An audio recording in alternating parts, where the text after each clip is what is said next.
ఇవాల్టి మన రెసిపీ పూరీలు. మరి పూరీలు బాగా పొంగి ఫ్లఫీగా రావాలంటే మాత్రం ఈ వీడియోని పూర్తిగా చూడండి.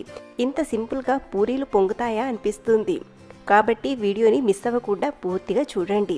మన ఇంట్లో ఎంత ఆయిలీ ఫుడ్ వద్దనుకున్నా అప్పుడు ఇప్పుడు పూరీలు చేసుకొని తినాలనిపిస్తుంది. అలాంటప్పుడు పూరీలు మెత్తగా బాగా పొంగుతూ రావాలంటే పిండిని ఎలా కలపాలి, ఏ విధంగా ఫ్రై చేయాలి అన్నీ కూడా మీకు ఈ వీడియోలో క్లియర్గా చెప్తాను. మరి పూరీలు చేసే ఆ ప్రాసెస్ ఏంటో ఇప్పుడు చూసేద్దాం. మరి ఆలస్యం చేయకుండా పూరీలు చేసే ఆ ప్రాసెస్ ఏంటో ఇప్పుడు చూసేద్దాం. ముందుగా మిక్సింగ్ బౌల్లోకి 2 కప్పుల గోధుమ పిండిని తీసుకోండి. ఇందులోనే కొద్దిగా ఉప్పు, అలాగే 1/2 టీ స్పూన్ పంచదార పొడిని వేయండి. ఇలా పంచదార పొడి వేయడం వలన పూరీలు చాలా బాగా వస్తాయి. కాబట్టి ఒకసారి ఇలా ట్రై చేయండి. ఇందులోనే 2 టీ స్పూన్ల ఆయిల్ని కూడా వేసి ఒకసారి బాగా కలిపి నీళ్లను కొంచెం కొంచెం వేస్తూ మిక్స్ చేసుకుందాం. ఇందులో మనం పంచదార పొడిని కేవలం 1/2 టీ స్పూన్ మాత్రమే వేసాం కాబట్టి స్వీట్ అనేది అస్సలు ఉండదు. పిండి మరీ సాఫ్ట్గా కాకుండా కాస్త అంటే కొంచెం గట్టిగానే ఇలా కలిపి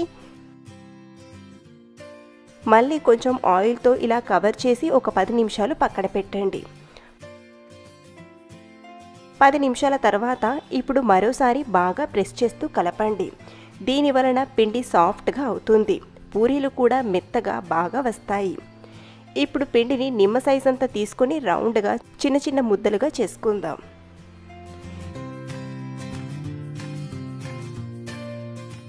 ఇలాగే పిండి మొత్తం కూడా చేసి తీసుకోండి. ఇప్పుడు ఫ్లోర్ పైన కానీ లేదా చపాతీ చేసే చెక్క పైన కానీ కొద్దిగా ఆయిల్ వేసి పూరీలా చేసుకుందాం. ఇలా ఆయిల్కి బదులుగా పొడి పిండిని యూజ్ చేస్తే పూరీ ఫ్రై చేసేటప్పుడు ఆయిల్ అంతా పాడైపోతుంది. రౌండ్గా తిప్పుతూ చేయండి. మరీ లావుగా అలా అని మరీ పల్చగా కాకుండా ఇలా చేసి తీసుకోండి. ఇలాగే పిండి మొత్తం కూడా పూరీలను చేసుకుందాం.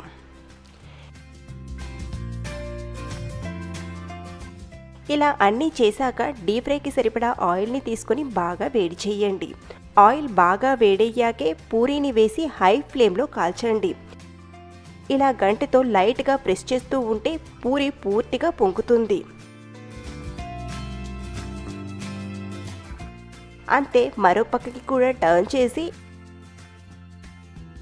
ఇలా 2 పక్కల బాగా ఫ్రై చేసి తీసుకోవడమే. ఇలాగే మిగతావన్నీ కూడా ఫ్రై చేసి తీసుకోండి. అయితే పూరీ చేసేటప్పుడు గోరు తగిలితేనో లేదా చిన్న రంధ్రం పడితేనో తప్ప పూరీలు పొంగవనే మాటే ఉండదు. అన్నీ కూడా బాగా పొంగుతూ వస్తాయి. ఈ పూరీలోకి నేను తొందరలోనే ఆలూ కర్రీని పోస్ట్ చేస్తున్నాను కాబట్టి డైలీ చూస్తూ ఉండండి. అలాగే పూరీలోకి పన్నీర్ కర్రీ అయినా చికెన్ కర్రీ అయినా చాలా బాగుంటుంది. ఈ పొంగిన పూరీల రెసిపీ మీకు నచ్చితే ఒక లైక్ చేసి మీ ఫ్రెండ్స్కి షేర్ చేయండి. అలాగే ట్రై చేసి మీకు ఎలా వచ్చాయో మీ ఫీడ్బ్యాక్ని కామెంట్ చేయండి.